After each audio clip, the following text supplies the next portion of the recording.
Hello, how's everyone doing? It is your fallen angel back with another video. Today, we are going over the occult anatomy of man, the three worlds. Fully explaining the three worlds. We'll also be going over the brain, kundalini, religions, and a few other occult aspects as well. So without further ado, we shall just jump right in.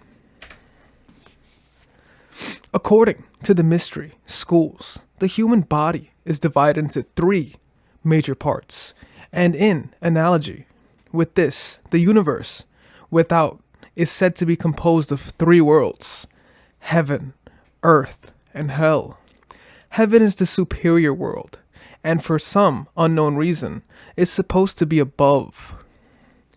Although Ingersoll proved conclusively that owing to the rotation of Earth, up and down are always changing places, nearly all regions or religions teach that God dwells within the heavens. We're going to expand on this a little further, but in our previous video of the occult anatomy of man, we touched upon the nature aspects of how man is the microcosm and nature around us is the macrocosm, right? As man is the microcosm and nature is the macrocosm. And many religions prior to the Abrahamic religions we have now, the main focus was the sun, what we know as the Son of God. We will look at a lot of analogies that explain religion, faith, and why we see synchronicities the way it is. So let us continue. Their members are taught to believe that God is above them, so they raise their hands in prayer and lift their eyes to the heavens when they implore or petition him. Among some nations, he is supposed to dwell on the tops of mountains, which are the highest places of the world. Whichever he is and whatever he is, his place of domicile or his home is above, overshadowing the world below. Between heaven, above, and hell, beneath is the earth, which the Scandinavians call Midgard, or the Middle Garden. It is suspended in space and forms the dwelling place of men and other living creatures. It is connected to the heavens by a rainbow bridge, down which the gods descend. Its volcanic craters and fissures are said to connect it within hell, the land of darkness and oblivion. So I made this remark before. I've made this remark previously that the sun is where God resides, right? This is why you cannot stare at the sun, because it's so holy and it's just so powerful and imminent. This is what we know as the Son of God. And volcanoes are direct portals to hell. Here, twixt heaven and earth, dominion wielding, as Goethe said, exists nature. The green grass, the flowing rivers, the mighty ocean exist only in the middle world, or Midgard, for our many God of War enthusiasts, which is a sort of neutral ground where the hosts of good and evil fight their eternal battle of Armageddon. Another formality to see Midgard or Earth is just to think of purgatory. This is the middle ground. We don't know where you'll end up yet. This is the middle ground. Many people believe this as the Midgard or purgatory, if another terminology for it. Below, in darkness and flames, torment and suffering, is the world of hell, Helheim, if you're into the mythology part, which we have interpreted as hell. It is the great beneath, for as surely as we think of heaven as up, we think of hell as down, while this middle place is earth, or Midgard, seems to be the dividing line between them. In hell are the forces of evil, the tearing, rending, destroying powers which are always bringing sorrow to the earth and which struggle untiringly to overthrow the throne of the gods in heaven. The entire system is anatomical myth for the heaven world of the ancients. The domed temple on the top of the mountain was the skull with its divine contents. This is the home of gods in man. It is termed up because it occupies the northern end of the human spine. Guys, we have to recognize us as humans are a mimicry or a copy of what's going on with nature around us. It's a mimicry or copy of God within us. We will expand on this later when we talk about Kundalini, the spine, and things of that nature. The temple of the gods who rule the earth is said to be at the North Pole, which also, by the way, is the home of Santa Claus. Because the North Pole represents the positive end of the spinal column of the planetary lord, Santa Claus, coming down the chimney with his sprig of evergreen, the Christmas tree, at the season of the year where nature is dead, has a fine Masonic interpretation for those who wish to study it. The same is true of the manna that descended to feed the children of Israel in the wilderness, for this manna is a substance which comes down the spinal cord. The Hindus symbolize the spine as the stem of the sacred lotus. Therefore, the skull and contents are symbolized by the flower. We have to recognize, guys, we as human beings are an emanation of nature. We can see ourselves through a plant, a flower, a tree. A flower in this instance would be the stem being our spinal cord. The flower would be our skull. And this will be the Kundalini serpent rising up and the sun giving its energy to continuously survive and procreate. The spinal column is Jacob's ladder, connecting heaven and earth, while its 33 segments are the degrees of masonry and the number of years of the life of Christ. Up these segments, the candidate ascends in consciousness to reach the temple of initiation, located on the top of the mountain. It is in this domed room with a hole in the floor, foramen magnum, that the great mysteries, initiations, are given. 33 is a very, very important number in numerology, in many occult practices, and within our own bodies, right? We have 33 vertebrae in our spine. Jesus dies at 33 because they want you to recognize these numbers. They want you to understand these numbers. They want you to understand that the kingdom of heaven is within you. They want you to understand this. When you hear these stories, any religions, any stories, any myths, any folk tales, any things of this nature, you have to read between the lines. You have to see it is not the story you must understand. It's the history that you recognize, as well as what is the significance of it. The Himalaya mountains rise above the earth, representing the shoulders and the upper half of the body. They are the highest mountains of the world. Somewhere upon their summit stands the temple, resting like the heavens of the Greeks, upon the shoulders of Atlas. It is interesting to note that the Atlas is the upper vertebrae of the human spine, upon which the condyles of the skull rest. In the brain, there are a number of caves, ventricles, and folds, and in them, according to Eastern legends, live the wise men, the yogis, and the hermits. When we understand this, we must understand that the brain is a pathway, not just the brain, the pineal, the brain, the entire thing. Your spine also connects to the brain. This is also a pathway to the spiritual realm. We will continue to explain this further. The caves of the yogis are said to be located at the head of the Ganges River. Every religion has its sacred river. To the Christian, it is the Jordan. To the Egyptians, it is the Nile, while to the Hindus, it is the Ganges. The sacred river is the spinal canal, or the sacred energy from the root chakra, the sexual energy climbing up to reach the pineal gland, which has its source among the peaks of the mountains. The holy men in their retreats represent the spiritual sight in the human brain and are the 7 sleepers of the Quran, who must remain in the darkness of their caves until the spirit vitalizes them. So guys, no matter what religion we see, we will see the synchronicities within all of them. We will see that they are all trying to show you that you have power within. you have the ability to awaken such immense spiritual and astral power within.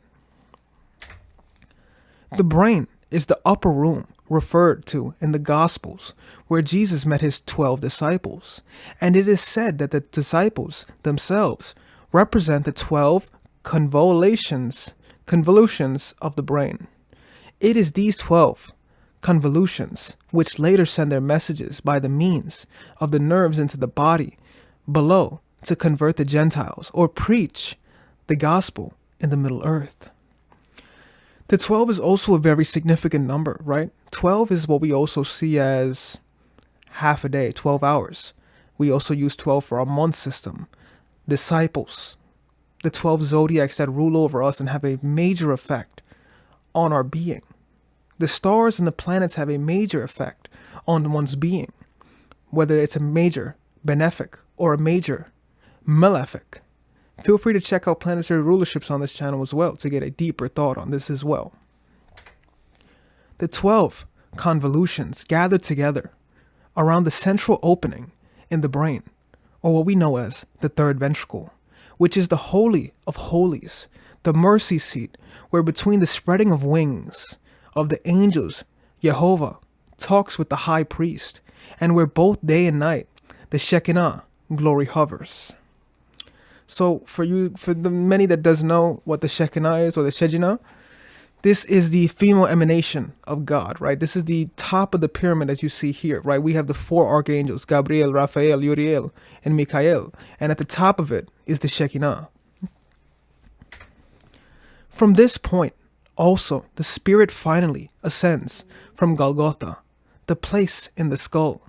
It is clairvoyant fact that the spirit not only leaves, but also enters the body through the crown of the head, probably giving rise to the story of Santa Claus and his chimney.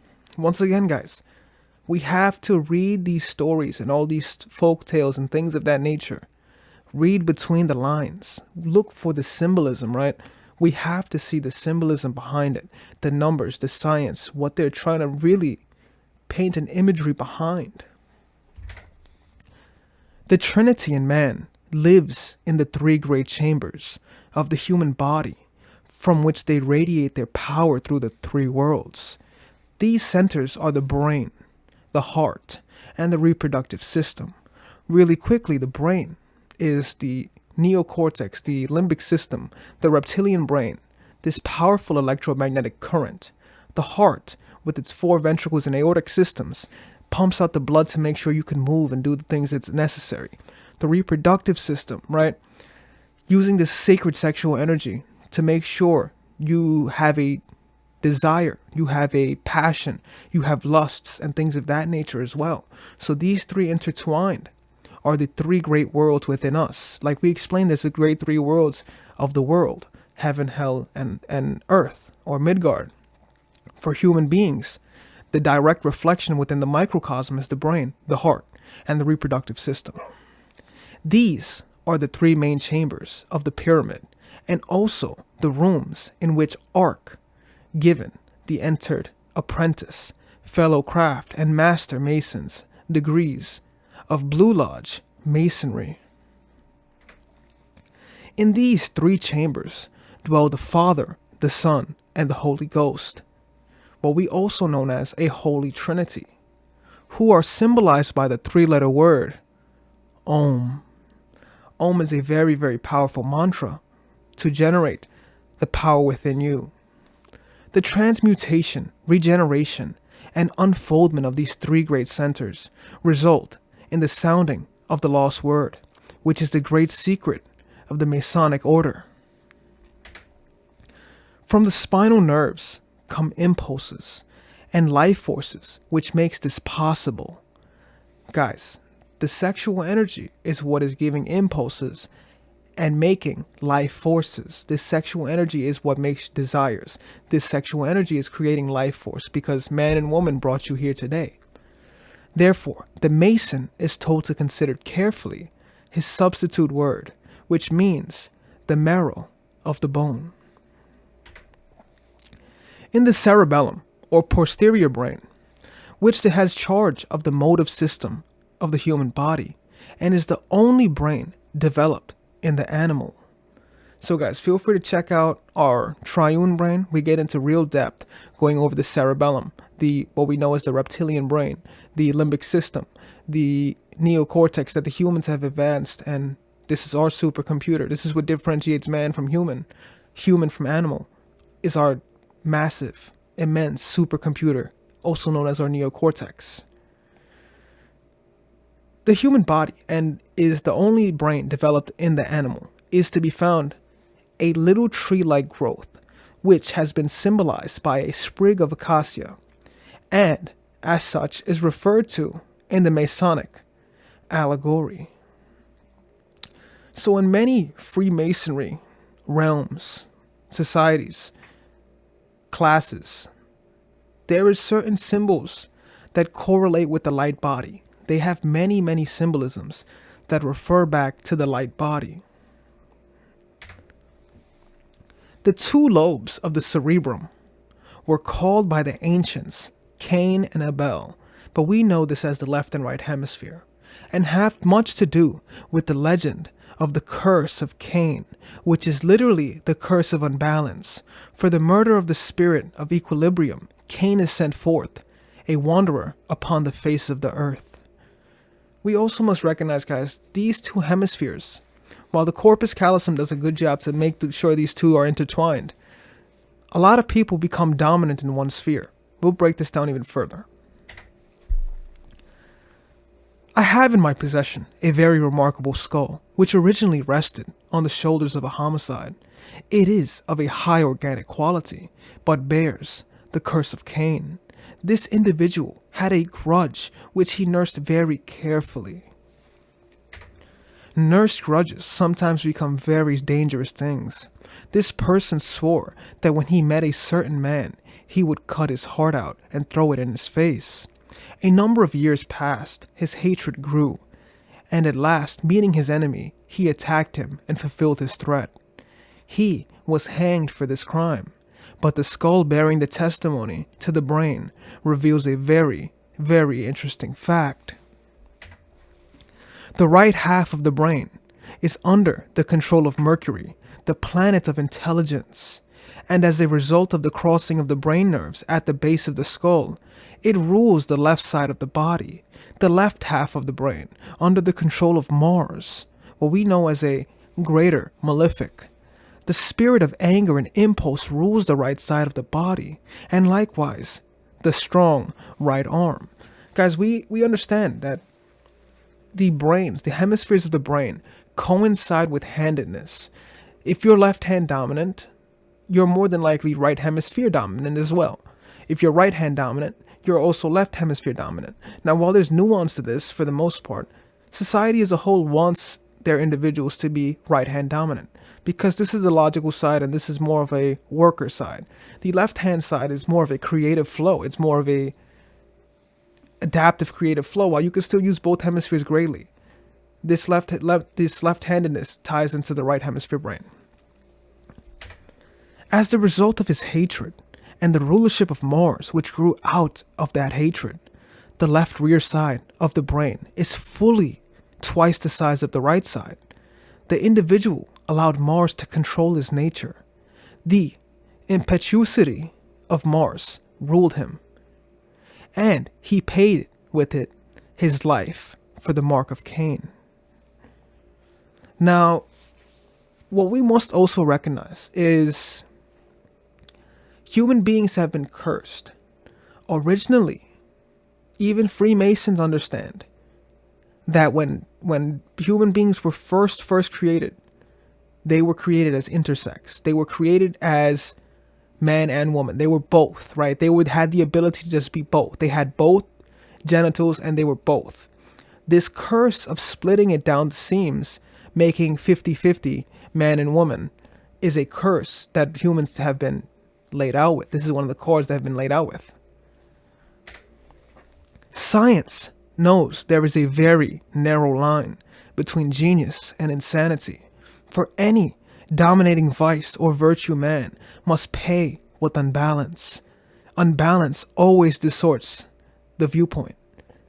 and distorted viewpoints are unfailingly productive of misery. No great genius has ever existed without the touch of madness. Aristotle. In the skull is the switchboard which controls the activities of the body. Every function of man below the neck is controlled by a center of consciousness in the brain. Proof of this is the fact that injury to certain centers of the brain result in paralysis of a various parts of the body. So a good example is this: is if you got shot in the head right now, in your frontal lobe, or if someone stabbed your frontal lobe, something happened to your frontal lobe, something detrimental happened to your frontal lobe, more than likely your entire body will become a vegetable, right? There's certain aspects that your brain and spine control the entire body. It's an electromagnetic body. Therefore, the brain, as the supercenter, the neocortex, the supercomputer, controls many aspects of the human body and its various movements. Medical science now knows that the spinal cord is an elongation of the brain, and some authorities even claim the cord to be capable of intelligence through its entire length. Guys, when we talk about Kundalini, this serpent, this dragon climbing up the spine, we also recognize that the spine is also intertwined with the brain. This is a part of the brain as well, right? The brain shape, along with the spinal cord, gives forth the symbol, the number 9, the completion of man. This cord is the flaming sword which is supposed to have stood at the gates of the Garden of Eden. The Garden of Eden is in the skull, within which is a tree bearing 12 manner of fruit. Once again, we see this symbolic symbol of the 12 being reiterated, right? Whether we understand them with the disciples, the 12 zodiac constellations, the 12 months, this 12 is very, very important. The brain is filled with vaulted chambers and passageways, which have their correspondence in the spans and arches of the temples, while the third ventricle is undoubtedly the king's chamber of the Great Pyramid. The spinal cord is the serpent of the ancients. In Central and South America, the savior god is called the Quetzalcoatl. Now, this Quetzalcoatl, this serpent-like dragon, it represents the spine, it represents Kundalini, it represents the God within all of us as a microcosm. It understands how immense this connection between the spine, the brain, the pineal, the pituitary, how all these are intertwined. So, the Quetzalcoatl, his name means a leathered serpent, and this has always been his symbol. This is the brazen serpent raised by Moses in the wilderness. The 9 rattles on the tail of the serpent are called the number of man, and they represent the sacral and coccygeal bones within whose centers the secret of human evolution is contained. The spine is a very crucial part in the body. This spine having 33 vertebrae, another master number in numerology.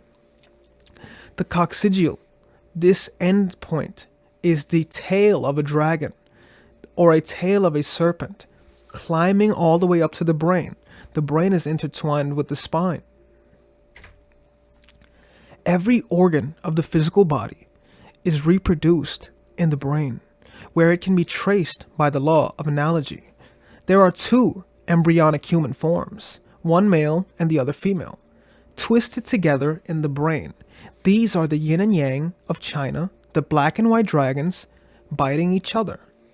We also know this as masculine and feminine poles, day and night, sun and moon, left and right hemisphere brains coinciding together, right? But they both are needed in essence to create life. They both are needed to understand duality. Everything in this cosmos is operating off duality. One of these figures has its organ of expression, the pineal gland, and the other, the pituitary body. These two ductless glands are well worth consideration, for they are very important factors in the unfolding of human consciousness. It is known that these glands are larger and more active in higher grades of mentality than in those of lower quality, and in certain congenital idiots they are very small. So for the most part, in society, with the amount of fluoride they put, with the amount of media control they put, the brainwashing and trance states, they want to make sure you are not in use of this pineal gland. You're not in direct use of your pituitary. This is why we see hormone levels lower than they should be, because they don't want you to be excelling or understanding how powerful the sun is. This is why there's many degradations about getting sun. There's many notions of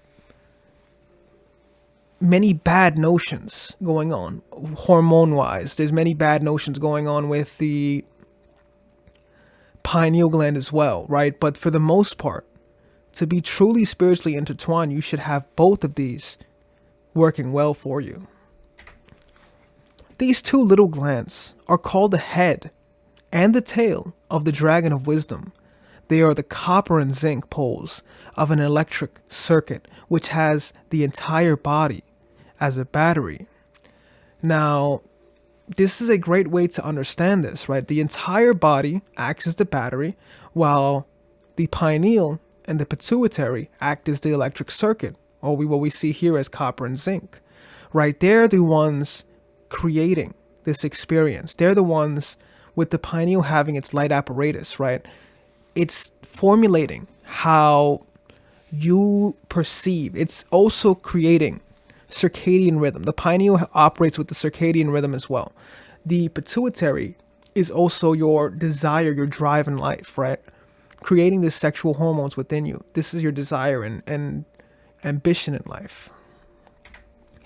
The pituitary body, which rests in the sella turcica of the sphenoid bone, directly behind and just a little below the bridge of the nose and connected to the third ventricle by a tiny tube called the infundibulum, is the feminine pole or negative center, which has a charge of the expressions of physical energy.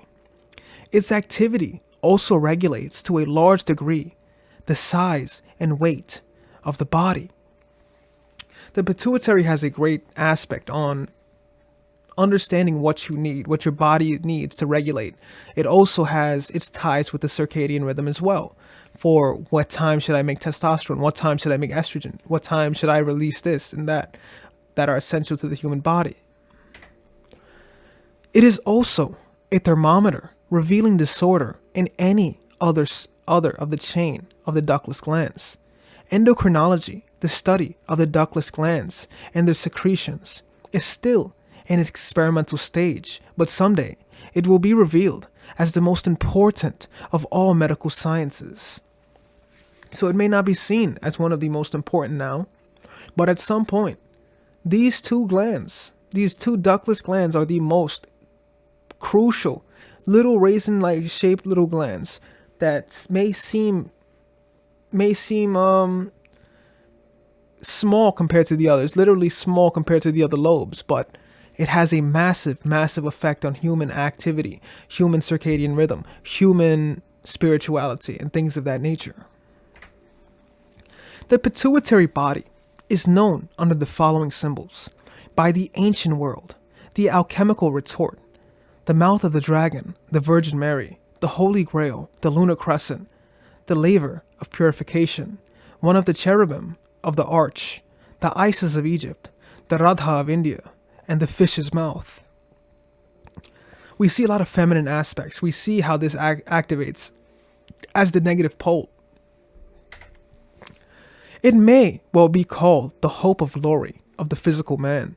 At the opposite end of the third ventricle and a little higher is the pineal gland, which looks not unlike a pine cone from which it secured its name.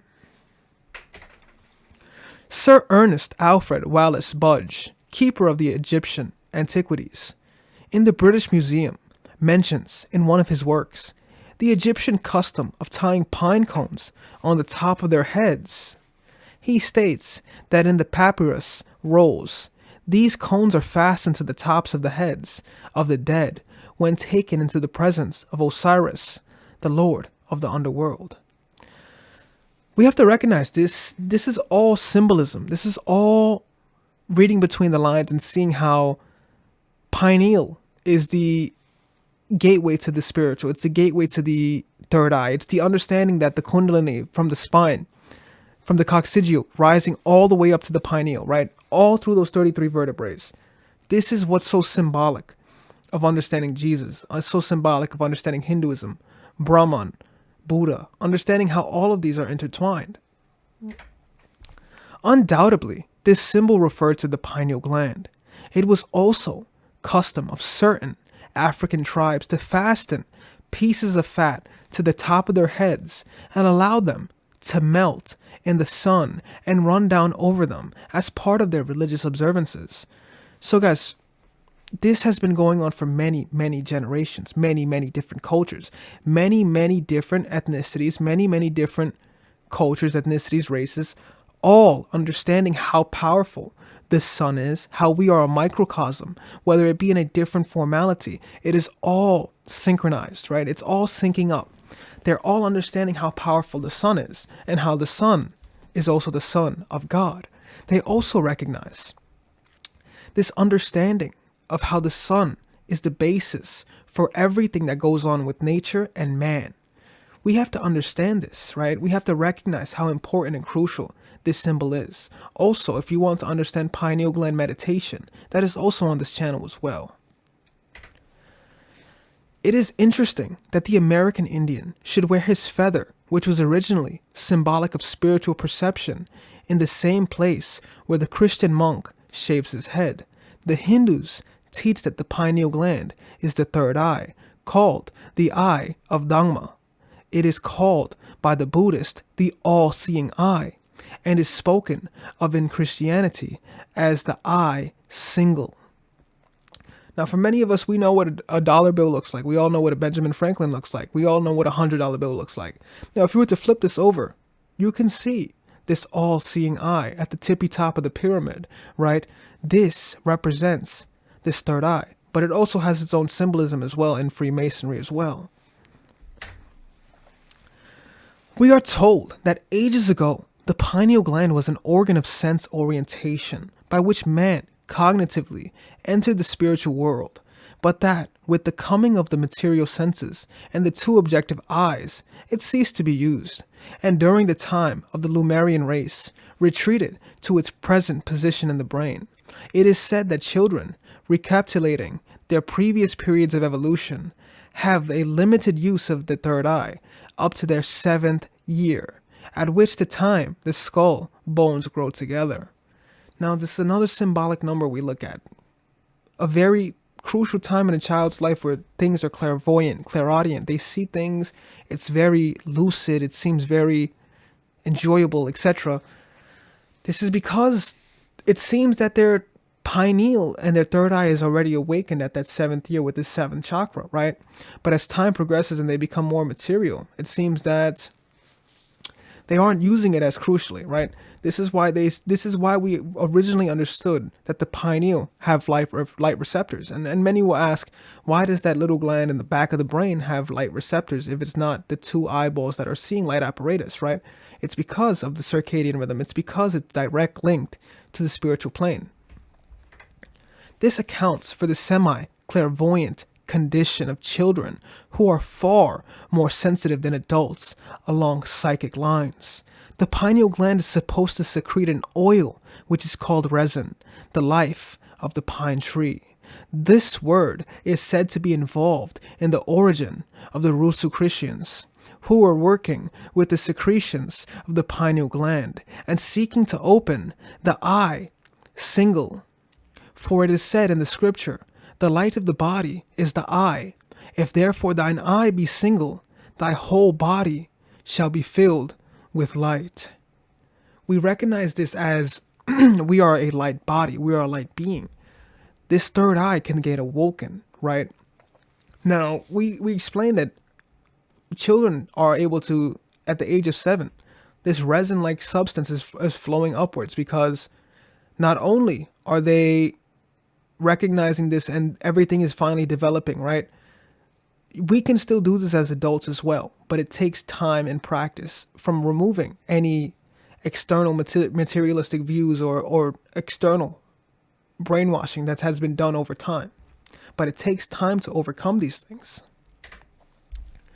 The pineal gland is the tail of the dragon and has a tiny finger-like protuberance at one end. This gland is called Joseph, for it is the father of the godmen. The finger-like protuberance is called the staff of God, sometimes the holy spear. Its shape is like the evaporating vessel of the alchemists. It is a spiritual organ which is later destined to be what it once was, namely a connecting link between the human and the divine. The vibrating finger on the end of this gland is the rod of Jesus and the scepter of the high priest. Certain exercises are given in the Hasten, and the Western mystery schools cause this little finger to vibrate, resulting in a buzzing, droning sound in the brain.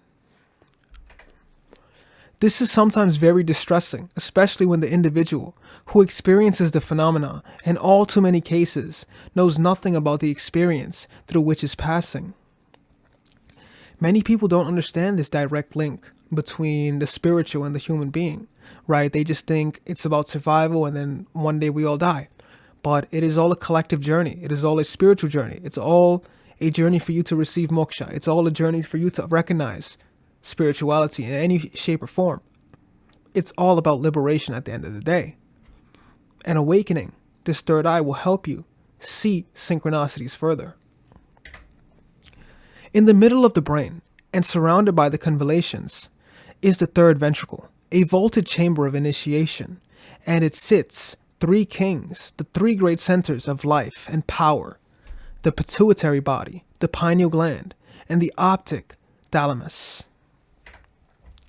In this chamber also is a small gritty seed, which is undoubtedly connected with the king's coffer in the Great Pyramid. The third ventricle is supposed to be the seat of the soul, as Rene Descartes said that the pineal is the seat of the soul, and the aura radiating from the heads of saints and sages is said to represent the golden glow pouring from this third ventricle, right? Whenever we see any historically religious figures, Jesus, Brahman, Buddha, any of these religious figures, there is a glow of gold around them, right?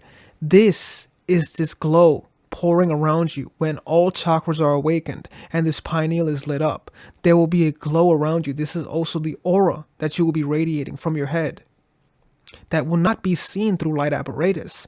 This is something that will just be felt on the astral plane. Between the eyes and just above the root of the nose is a spreading in the frontal bone of the skull, which is called the frontal sinus.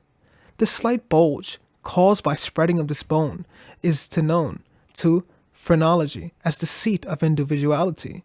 It is here that the jewels are placed on the foreheads of the Buddhas, and it is also from this point that the serpent rose from the crown of the ancient Egyptians.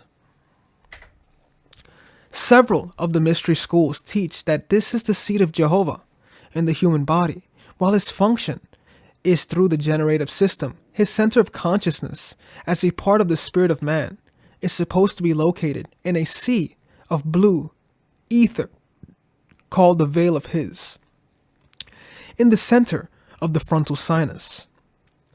When clairvoyantly studying the body of man, that little point out always shows up as a black dot and cannot be analyzed. The Palatine Hill of the ancients, upon which were built the temples of Jupiter and Juno, also lies its place in the human body. The palate bone is sort of a hill-shaped structure, and right above it are the orbital cavities containing the two eyes, which are Jupiter and Juno of the ancient world. The cross, of course, represents the human body. The upper limb of it is the head of the man rising above the horizontal line of his outstretched arms. As already stated, the great churches and cathedrals of the world have built in the form of a icus and contain where the head should be, the altar upon which arc burning lighted candles. These candles are symbolic of spiritual senses, sense centers in the brain, while the custom of placing a rose window over the altar suggests a soft place in the top of the skull. The upper room, is the centrum of the Masonic temple, and to it only the pure can aspire. So many times we see many types of artwork on the glasses and planes of religious places. This is considered to be a sanctorum of many things. It's to achieve this high up place, what we consider the top of the brain. It's to achieve this flow through all 7 chakras. It's symbolic to understand that this macrocosm that we see is also a microcosm within us. The winged bone, which medical science knows as the sphenoid, which we see here, is the Egyptian scarab carrying its claws, the pituitary body, and also bearing aloft the gleaming spark of immortality located in the frontal sinus. We are told in ancient mythologies that the gods came down from heaven and walked with man, instructing them in the arts and sciences. In a similar way, the godlike powers in man descend from the heaven world of his brain to carry on the work of constructing and reconstructing natural substances. Now, as a man named Nikola Tesla said, his brain is his only receiver. This is where he received his godlike powers, his godlike understanding to manifest and create saucers, electrical free energy, and things of that nature. This has been all along how we understand and connect with master teachers, how we connect with God itself, how we connect with people from the astral plane is through this brain, through its pituitary, and specifically the pineal gland. We are told that in the ultimate of evolution, man's body will slowly be dissolved back again into the brain, which was its origin, until nothing remains but 7 globular centers radiating 7 perfect sense perceptions, which are the spirits before the throne and the saviors which he is bringing into the world to redeem it through the 7 periods of his growth, which also represent the 7 chakras within the human vessel. Man is an inverted plant, gaining his nourishment from the sun as the plant does from the earth. As the life of the plant ascends its stem to nourish its leaves and branches, so the life of man, rooted in the brain, descends to produce that same result. This spine that we have, from the coccygeal all the way to the pineal, is like the stem that is being fed onto us spiritually, right? We're being fed as well, right? We are getting this nourishment of all the elements around us. The life descending is symbolized as the world's saviors who come down into the world to die for men. Later, these lives are returned again to the brain, where they glorify man before all the worlds of creation. So much for the story of the brain. So guys, this has been the occult anatomy of the man, the 3 worlds, understanding the 3 worlds, the 3 superpowers of man, the human body, the religions intertwined, synchronicities, Kundalini, things of that nature, spirituality. So feel free to like and subscribe, leave a comment down below. Check us out on Patreon, Rumble, Twitter, Instagram, things of that nature. This has been your fallen angel, and I am out.